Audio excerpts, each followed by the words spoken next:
우리 한 소장님 생각할 때는 예. 경선 룰이 뭐 바꿀 수 있을까요? 못 바꿀 겁니다. 그러다 난리가 날 거예요.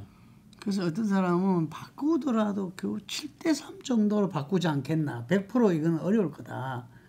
7대3. 7대3에 역선택이 있으면 뭐 바꾸나 마나죠. 그래서 지금 이제 중요한 거는 윤통이 아마 국민 후보를 내면서 개헌을 강하게 들이밀 것 같아요. 그러면 국민의힘의 예. 중진 다수가 사실 자기 속으로 개헌을 원하고 있잖아요. 네. 다 원하고 있죠.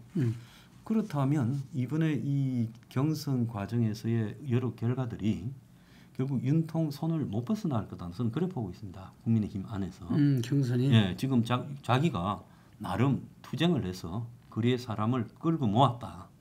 그리고 그 사람들이 지금 아주 강경하게 뭉쳐 있고 윤통이 탄핵이 인용되면 그 분노가 당분간 이 조기 대선 국면을 계속 덮을 거다.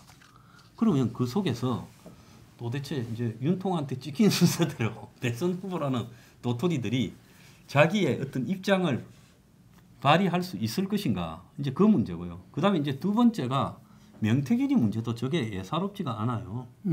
왜냐하면 민주당이 명태균이를 가지고 자기들이 봤을 때는 좀 경쟁력이 있다고 생각하는 오세훈을 겨냥하고 있고, 두 번째로는 이제 홍준표를 겨냥하고 있지 않습니까? 그래서 경선 기간, 그러니까 대선 후보 기간 내내 저 문제를 떠들 건데, 명태균이하고의 문제. 오늘 보니까 또 무슨 저 경찰이 또 압수수색 들어갔더만요. 예. 예, 김 한정인가 하는 사람한테. 김한정 예. 후원회장 여론조사비 대납한 사람. 그래서 그건 또 뭘 의미하는가 이렇게 봤을 때 적어도 제가 생각할 때는 이 두 가지, 탄핵 찬성에 연루된 사람 그리고 이 명태균한테 연루된 사람은 이번에 국민의힘의 후보에서 다 탈락할 가능성이 굉장히 높다 이렇게 보고 있습니다. 그 명태균 특검이 아마 내일 본회의에서 또 할 예정이라는데 정권 말기에 검찰이 이 명태균이 대검으로 올라왔잖아요. 예. 제대로 수사할 것 같아요. 제대로 하겠죠. 지금 또 뭐 새 정권이 민주당의 이재명이 아주 유력하다고 보기 때문에 그쪽에 이번에 제대로 수사해가지고 공을 세워서 또 그 정권에서 출세 좀 하고 싶다 이렇게 생각을 할 거 아닙니까? 대검 차장이 처음부터 새로 하겠다 이렇게 이야기를 했잖아요. 그럴까요? 그런데 제가 보니까 지금 우리 양 소장은 윤석열 없는 윤석열 당이 될 것 같다. 국힘이. 예. 그죠? 대선 주자도 그렇고 이후 당권에서도 또 영향을 미치고 이럴 것 같아. 사실 정치를 모르는 사람이 갑자기 뭐 그렇게 하는 쉽지 않잖아요, 이게. 그렇죠. 갑자기 10단이 됐나? 윤석열이가? 제가 볼 때 어떻게 봐요? 저분이요. 그 대통령을 할 때는 저분이 가진 개인적인 장점들이 하나도 안 나타났어요. 그게 이제 오만하고 독선적이고 또 부인에 대해서 지나치게 보호하고 그러다가 이제 이렇게 걸렸는데 자기가 이제 위기에 몰리면서 이제 윤석열이라는 개인이 가진 최대의 장점은 고집불통, 밀고 나가는 건성이라고 봅니다. 그러니까 구수를 했지. 아니면 구수를 할 수 있었겠어요? 구수하는 과정에서 온갖 모욕을 겪었을 건데. 그리고 구수하고 검찰에 들어가면 나이는 많고 한참 지보다 어린 서울법대 후배들이 지보다 훨씬 앞에 가 있는데 그걸 견디고 또 검찰을 하다가 변호사로 갔다가 다시 들어와서 검찰을 하고 그러다가 또 검찰 생활도 순탄하지가 않았잖아요. 박근혜 때 또 머리가 댓글 사건. 그러니까 저 사람한테 있는 거는 제가 볼 때 일본말로 이야기하는 곤조 그리고 고집 이게 이번에 이제 이 탄핵을 과정을 통해서 발휘가 된 것 같아요. 그렇기 때문에 저게 이 본인이 이제 인용이 되면 아마 그 분노의 게이지가 훨씬 올라갈 거라고 저는 보고 있습니다. 당을 내한테 지금 이번에 그냥 탄핵 뭐 찬성한 것들이나 또 형식적으로 탄핵 반대하면서 제대로 이렇게 하지 않은 사람들은 그냥 있지 않겠다. 본인이 지금 자기가 영향력을 행사하기 위해서 뭐 국민 변호인단이랑 그런 것도 만드는 거 아니겠습니까? 그런데 사실은 보수 정서를 보면 윤석열을 욕을 하던 사람이 지금 이제 보수에서 한 10에서 5%밖에 안 남아 있고 욕을 하던 사람들도 이제 욕을 할 수 없는 상황이 돼 있어요. 그러니까 야권이 생각하는 합리적인 보수가 윤을 여전히 비토놓고 있다가 아니라 합리적인 보수 다수도 이제 비토는 안 놓고 이재명은 막아야 되고 친북은 막아야 된다 이렇게 된 거예요. 그래서 본인을 어떻게 만들어놨는가 하면 한국 사회에 들어와서 오랫동안 스며든 친북 세력하고의 전쟁을 자기가 경험을 함으로써 밖에 다 까발리게 됐다. 그래서 어제 자신의 최후 진술에서 그 부분이 굉장히 제일 길었잖아요. 자, 그렇게 돼 있기 때문에 이제 사람들은 간첩을 계속 강조하고. 강조하고요. 그러니까 사람들은 이제 윤을 어떻게 보면 한국 사회에서 체제 전쟁을 희생을 당하면서도 계엄을 해서 그걸 국민한테 까발렸다. 이런 식으로 지금 보수의 해석이 되고 있습니다. 그렇기 때문에 자신이 지금까지 자신도 생각할 거예요. 내가 탄핵이 인용이 되면 어떻게 할 거냐. 인용이 되었을 때는 내가 가진 지금 내가 모아놓은 이 영향력을 발휘해서 본인이 체포될 때 그랬잖아요. 나는 이제 가니까 당신들이 정권 재창출을 꼭 해라. 그런데 그 이후에 좀 두 번째 이제 면회 갔을 때 당 지도부가요. 모래알이다 그랬잖아요. 쌍권이 면회 갔을 때 모래알이라 했거든요. 이 말은 뭔 말이겠습니까? 일치해서 그 탄핵 반대를 해야 될 건데 당이 대선에 조기 대선 관심 쓰는 사람, 뭐 탄핵 찬성하는 사람 엉망이다. 그리고 너들은 왜 내한테 풀베팅을 안 하냐? 그걸 두 사람한테 질타를 한 내용이라고 봅니다. 모래알 같다는 게. 그렇게 보면 저 근성으로 봤을 때 대선까지 끝을 보려고 들 거예요. 그러면 보수의 판에는 윤통 영향에서 벗어난 사람이 대선 경선판이나 후보판에서 힘을 쓸 수가 없다라는 부분을 그건 어쨌든 분명한 겁니다. 그 이후에는 윤통의 영향력이 어떻게 될지 모르더라도요. 저는 금방 말씀하신 한 축은 그거는 분명한 것 같아. 예. 그거는 뭐 의미 있는 영향력을 끼칠 거다 예. 생각이 들고. 그런데 이제 그 부분이 이제 이 변수는 뭐냐면은 그 대선 주자들이 어떤 모습을 보이면서 그 부분을 가져갈 것인가. 그게 또 민심이 어떻게 반응할 거냐. 그러니까 이제 이렇게 가야 될 거라고 봐요. 제가 만약에 후보라면 일단 주자가 되는 데까지는 윤통에 대한 모든 부분을 총대를 메고 지지하고 옹호하는 행태를 보이고 주자가 되고 나면 이제 내가 당선이 돼야 당신도 사니까 과감하게 이 보수로서 할 수 없는 만큼의 중도층에 과감한 정책으로 다가가야지 그것 말고는 될 수 있는 방법이 없다. 이렇게 이제 하면서 그걸 선택할 거라고 봐요. 선택해야 된다고 봐요. 만약에 그 선택을 안 한다면 이번에는 그냥 원사이드하게 질 거다. 저는 그렇게 보고 있습니다. 네, 그런 과정을 통해서 어찌 말하면 윤에 대한 손절 과정은 저는 이루어질 수밖에 없다고 봐요. 그런 과정을 통해서. 말은 그래 하지만 실질적으로도 윤하고 저는 요구할 거거든. 민심이. 예, 그렇기 때문에 이 말은 그렇게 나누지만 실질적으로는 윤하고 손절 과정이 갈 수밖에 없고, 그리고 이런 표현이 자기는 반국가 세력이라고 윤석열은 늘 이야기했지만 어쨌든 좌파적인 그런 상황에 대한 이 분노를 가진 그 보수 세력을 자기가 결집했다. 그 이야기를 하지만 그것도 어떤 면에서 이미지거든요. 자기가 뭘 한 거는 없잖아요. 이게 적폐 여산의 제일 선두에 나서서 그거를 문정부 때 그걸 했던 거고, 그래서 이 본인에 대한 윤석열이라는 아까 말한 그 고집, 뭐 일본말 곤조 이렇게 표현했는데 그것이 자기의 뿌리가 없다는 이야기죠. 정치적인 뿌리가 없는 상황이기 때문에 저는 그거는 오래 가지 않을 거다. 이제 이럴 수 있겠죠. 네. 만약에 이제 이재명이 당선이 되면 보수의 분노가 이제 대통령이 정권을 뺏겼다 이러면서 이게 좀 더 갈 수 있습니다. 쭉. 그리고 이제 자기로서는 이제 만약에 정권을 국민의힘이 가까스로 되찾았다고 하면 어쨌든 멀지 않아서 뭐 이제 대통령은 새로 뽑힌 거고 윤석열을 사면 복권 시켜줄 것이다라는 부분을 기대를 가질 수 있겠죠. 그러니까 자기는 상황이 좋아지고 이제 정권 재창출을 하면 지금 이제 이 굴레에서 빠져나갈 시간이 빨라지고 그다음에 자기가 만약에 이제 최악의 상황이 와서 이재명이 대통령이 된다면 또 계속 저항이 있을 거예요. 아마 재판 문제 아까 이야기한 이런 것 때문에 굉장히 시끄러워. 5년 내내 시끄러울 거예요. 그런다면 이제 그 문제에 대해서 어쨌든 저항하는 세력의 구심점 역할로 메시지를 어차피 뭐 자기는 포기하지 않겠습니까? 이재명 내내 정권 내내 깜빵에 있겠다라고 생각해야 되겠죠. 그렇기 때문에 그런 방식으로 이제 자기의 힘이 발휘될 거다. 그래서 이제 이 A 케이스, B 케이스 다 준비를 했을 거다. 저는 그래 보고 있습니다. 이제 그 부분들을 플랜 A, 플랜 B 모두를 실제 운용을 해낼 수 있을 만한 그 정치력과 역사와 기반이 저는 없다고 평가죠. 그거는 윤석열이 그거는 없지요. 그런데 이제 보면 지금 사실은 저 양반이 아무 말도 안 하고 앉아 있다가 1월 1일 날 편지 내고 잡혀가면서 폰으로 영상 찍고 이제 그 위에 이제 깜빵에서 이제 메시지 내면서 이 사태가 일이 됐는데 본인도 그걸 긴가민가 하면서 사실은 좀 더 빨리 했어야죠. 한참 있다가 1월 1일 날 움직인 거라니까요.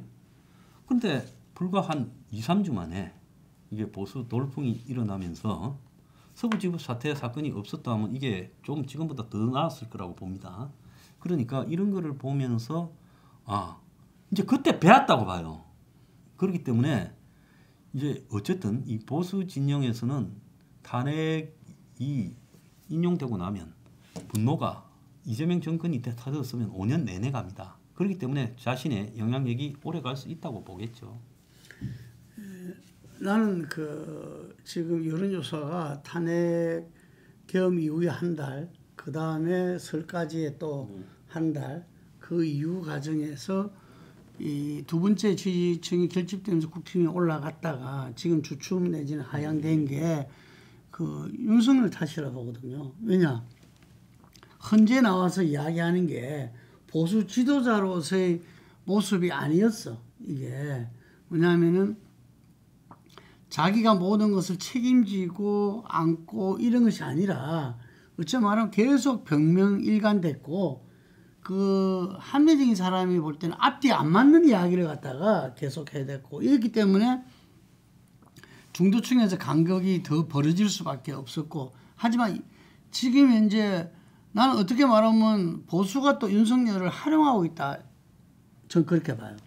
그런 효과도 충분히 있죠. 그렇기 때문에 누군가는 있어야 되는데. 누군가 있어야 돼요. 그 구심점이. 구심점이 지금 뭐 다른 대선 주자가 그걸 맞출 수가 없죠. 예. 윤석열이라는 구심점을 통해서 보수가 지금 경락하고 동력을 결집하고 있다는데 이게 이제 막상 조기 대선으로 넘어가서 아까 말한 대로 보수가 이기려면은 중도적인 거 넘어서 좌파적인 정책까지 내놓고 이러려면은 이게 일정 정도 절연의 모습을 갖다가 가져가지 않을 수 없고 근데 그것이 하는 그런 과정에서 실질적으로 윤석열의 그 지지층은 지금은 제가 볼 때는 아마 국힘 지지층에서는 반 정도 되지 않을까 싶어요. 이게 윤석열 지지층이 이게 그런데 이게 점차적으로 그것은 줄어들고 근데 이전에 봤던 극우 강경 세력이 5%라 그랬는데 저는 한 15%까지 올라갔다고 봐요, 지금. 지금은 그 이상 올라갔죠. 이게 전체 국민이 15% 정도 된다고 봐요. 그러니까 이 사람들이 국힘에서 가진 영향은 제한적이지만 여전히 있을 것이다. 결정적일 수 있죠. 그런데 그래 되면은 그 국힘은 정치 세력으로서 그것을 대변할 수는 있을지언정 전체적인 어떤 국정을 갖다가 주도하고자 하는 세력으로는 어렵기 때문에 변화하지 않을 수 없다. 근데 그 점에 있어서는 이 극우 보수 세력들이 뭐 독일의 극우나 유럽의 극우나 미국의 극우처럼 마가처럼 자신들의 정책 가치를 명확하게 가지고 있다면 그게 문제가 크게 될 거예요. 여기에서 벗어나지 않으면 빼도 박도 못한다. 근데 극우들은 감성적 극우입니다. 지금 한국에는 이 극우화가 어떤 뭐 외노자나 이민에 대한 반대 그다음에 또 뭐 외국에 돈 퍼주는 데 대한 반대 이런 부분에서 나온 게 아니라 이제 이 반공 거부가 이렇게 지금까지 왔거든요. 그때 그 사람들이 반공이라는 말 외에는 실질적으로 내용성이 없어요. 그렇기 때문에 만약에 아까 이야기한 어떤 후보가 국민의힘 후보가 됐다. 그럼 좌파 정책을 팬다 하더라도 이게 좌파야 빨갱이다 이렇게 연결이 안 된다니까요. 그러니까 그 부분은 그리고 또 극우의 싱크탱크 핵심으로 들어가 보면 거기에 무슨 정책 연구소나 가지고 극우의 가치를 정리해 놓은 것도 없어요. 그냥 강경하게 투쟁한다라는 부분, 분노의 강도가 강하다는 부분이 극우를 형성하고 있는 거예요. 그렇기 때문에 그런 어떤 전향적인 굉장히 좌파적인 정책을 펼친다 하더라도 그것이 대선에서 승리하기 위해서는 어쩔 수 없으니까 양해를 해라 그러면 그것 때문에 휘둘릴 것 같지는 않아요. 마지막으로 황선님한테 그 부정선거 있잖아요. 어제 윤석열 측의 피청구인의 변호인단도 그랬고 본인도 부정선거에서 또 이야기를 했어요. 그런데 이제 부정선거는 이미 다 판결로도 그 증명이 됐고 우리가 지난 총선 같은 경우는 알다시피 수개표가 하나 더 추가돼 가지고 이거는 뭐 조작을 할래 할 수 없는 선거라는 걸 알면서도 불구하고 지금 국힘 지지층은 거의 50% 이상의 부정선거 의혹에 대해서 믿고 있거든요. 그렇게 생각하고 있어. 이게 전염병이다. 이게 세어나지 않으면 보수의 미래가 없다고 이야기하는 보수에 있는 분들이 많아요.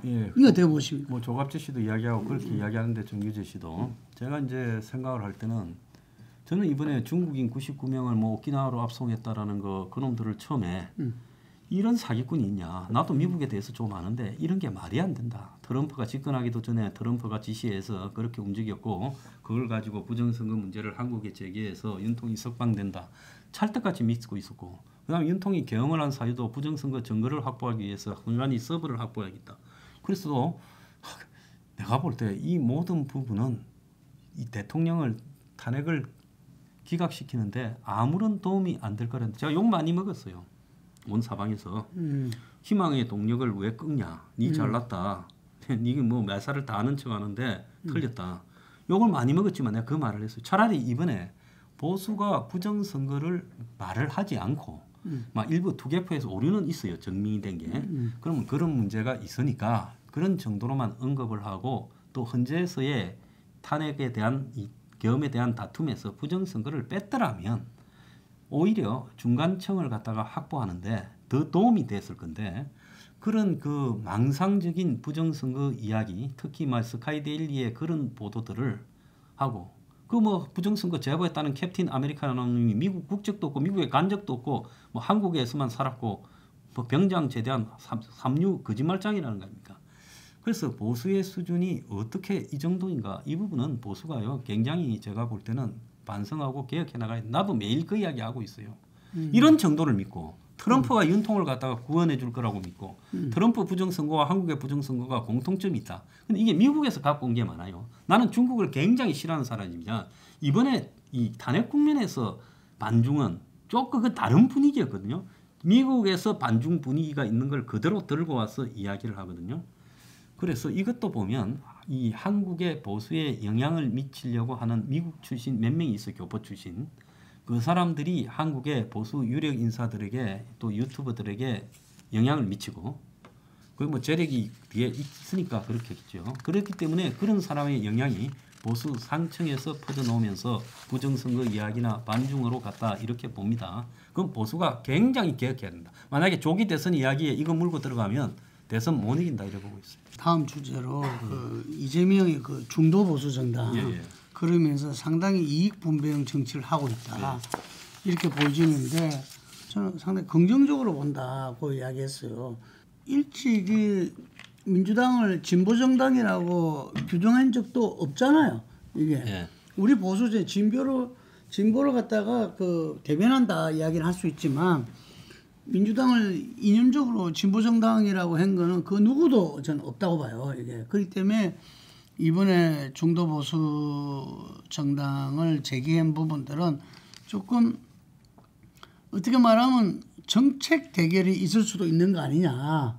이런 좀 기대도 갖게 하고 조금 이렇게 우리 이 진영 대결로 이래 돼 있는 부분을 조금 넓힐 수 있는 그리고 그 부분들을 좀 이렇게 이 합리적인 좀 이 논쟁이 될 수 있는 장으로 좀 만든 측면이 있지 않나. 아까 말한 대로 감성적인 서로 적과 아군이 아니라 그런 측면에서 좀 긍정적으로 봤다는 이야기죠. 저는 이재명이 아닌 다른 누가 이런 이야기를 진지하게 했더라면 먹혀들었을 겁니다. 근데 저 양반이요. 미국이고 일본이고 모든 문제에 대해서 이랬다가 저랬다가 또 하루 만에 바꾸기도 하고 그래서 이재명이 무슨 옷을 입고 온더라도 요즘 뭐 태극기 달고 다니는데요. 큰 거. 그런다고 그게 한 거. 이번에 보면 이렇게 옮기는 이념 좌표에서 핵심이 한국 하나는 안보고 하나는 지금 경제일 거라고 해요. 안보에서 뭘 합니까? 트럼프가 북미 대화를 하는 것을 적극 환영한다. 우크라이나 보면 100% 한국도 패싱될 가능성이 높아요. 그러면서 노벨상 추천하겠다고 했잖아요. 그렇지. 그다음에 또요. 경제에서 보면 반도체법 반대, 또 상법 개정 반대, 주 52시간 반대. 세부적으로 들어가면 그럴 것처럼 하다가 발 빼고 나와요.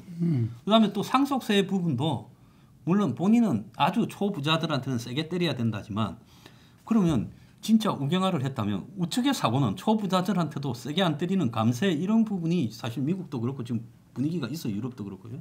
그러면 이재명이 과연 이 왔다 갔다 두 가지 캐릭터를 하나는 자신의 주 캐릭터고 하나는 부캐라고 부르는 부캐릭터인데 이걸 잘할 수 있느냐. 이 대목에서는 솔직히 본인의 인내도 너무 약하고 본인의 자제력도 약하고 그리고 또 완전히 그냥 이랬다가 저랬다가 야누스적인 두 얼굴을 보이는데 적합하지 않은 유행이기 때문에 이러다가는 오히려 나는 마이너스로 더 클 수 있다 이래 봅니다. 본인들이 생각할 때는 국민의힘이 거꾸로 갔다. 그래서 자신들은 국민의힘이 이렇게 빠진 중간 자리와 그리고 또 연성 보수 자리를 차지하겠다 이렇게 생각하는데 아마 밑에 참모가 그 가까운 참 내 누군지 대충 알겠는데 이머시 그 사람이 안을 낸 것 같아요. 그런데 이거는 아니다는 거죠. 왜냐? 절대 이재명 후보는 얼굴을 못 감춰요. 포카 페이스가 안 돼요. 그리고 속을 이렇게 감추고 앉았지도 못해요. 그래서 지난번에 보면 그 법륜 스님 만나러 가서 법륜 스님이 뭐 왼쪽에 가깝지 오른쪽에 가까운 스님도 아니잖아요. 그런데 거기 가가지고 민주당도 좀 고쳐야 된다 어쩐다 이 말하니까 국민의힘 탄핵은 계엄은 잘못된 거다 하고 민주당도 그런데 그렇게 마구잡이로 밀어붙여서는 안 된다 이 말하니까 그 직후에 뭐랬어요. 이만합시다 하고 이랬어 버렸잖아요. 그러니까 그게 본인한테 적절한 캐릭터가 아니다. 그게 또 오히려 사람이 진정성이 없어 보이고 차라리 진정한 사회개혁을 주장하는 좌파라고 하는 게 더 낫지 않나요? 그러니까 이재명 대표가 해서 문제다 이런 거. 예, 이재명 했으니까. 캐릭터가 이낙연이 했더라면 받아들여졌을 거예요. 요즘 이낙연 대표 전 총리는 윤석열과 이재명을 같이 아웃시키자 이 주창을 계속하고 있다고 하더라고요. 예. 그래서 한국에 보면 좀 더 온건하고 합리적이면서 여야가 이렇게 죽기 살기로 싸우지 않고 갈 수 있는 사람들이 있음에도 불구하고 꼭 극단적인 사람이 이게 당을 장악하고 대통령이 되고 이러더라고요. 이재명 대표 이제 그 문제는 어쩔 것 같아요. 탄핵되고 안 나면 합니다. 되고 나면 어째? 탄핵되고 나도 안 합니다. 제가 봤을 때 자기가 명분이 탄핵 자기가 당선되면 개헌을 진지하게 고려해 보겠다. 딱 요 수준으로 하고 거기서 절대 안 나간다고. 어제도 김부겸 의원이 이야기하니까 뭐랬습니까? 지금 이 내란의 잔불이 꺼지지 않았는데 그것부터 잡고 보자 뭐 이런 말했잖아요. 그러니까 그게 탄핵이 선고가 되면 이제 그 이야기로서는 이제 안 되니까. 네. 예, 그래도 그러면 뭐 뜻을 모아서 그런 개헌을 할 수 있는 부분에 여러 가지 검토를 전향적으로 생각해 보겠다. 요 선에서 딱 끝날 거라고. 저 사람 개헌할 생각 어째 죽을 둥 살둥해가 대통령 자리 갔는데 이걸 개헌해 가지고 임기 단축하고 물려줘요? 안 할 거라고. 저는 뭐 공약을 내걸 수밖에 없고 정치개혁에서 지난번에도 내걸었기 때문에 자기가 4년 중임제 개혁 분권형 대통령 뭐 이 지방 자치 강화 뭐 이런 정도의 지난번 수준에서의 개헌을 내걸 것 같아. 가끔 세미나나 하면서 시간 끌고 가다가 근데 나중에 이제 막판에 죽게 되면 또 한 달 타겠다. 제가 이제 말하는 게 시기에 대해서 이야기를 해라는 거지. 시기.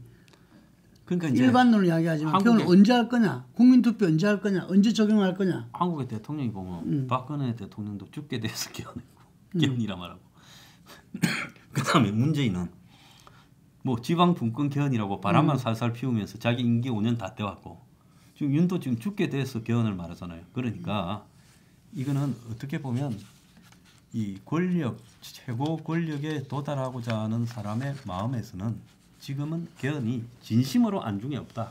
다만 필요하다면 적절한 수준에서 양념치듯이 살짝 언급을 하는 정도로 갈 거다. 이래 보고 있습니다. 그럼 시기에 대해서는 제대로 이야기를 안 할 거라고 절대 안 할 거라고. 자, 지금 어쨌든 양 진영이 또 붙고 있어요. 예. 그 49대 51의 대결이 예. 또 재인될 가능성이 높다. 예. 봐지고 뭐 아까 이강정 의원은 7대 3으로 그 돼야 그다음 진영 대결이 극복할 수 있다 이런 말을 하는데 대체적인 예측은 또다시 49대 51이 그럼요. 것이다. 지금 좌파 진영에서 윤석열 대통령을 어떻게 보면 내란 수괴라고 혐오하듯이 또 이 우파 진영에서 이재명이라는 사람에 대해서 도덕적으로 법률적으로 문제가 엄청 많은 어떻게 보면 좀 비정상적인 인물이다라고 생각하는 한동훈 대표가 대한민국의 제일 위험한 인물이라고 그렇게 이야기했더만. 그러니까 그 이야기한 거는 이재명을 비판해야 그래도 보수의 발이라도 좀 디뎌 볼까 하고 했다고 봅니다. 야당은 현재 헌정수 연대를 갖다가 네. 주창해서 지금 현재 민주당이 포괄하고 있는 야오당을 예. 갖다가 개혁신당 거기서 이제 빠진다고 예, 이야기했고, 그런데 여당은 이제 예.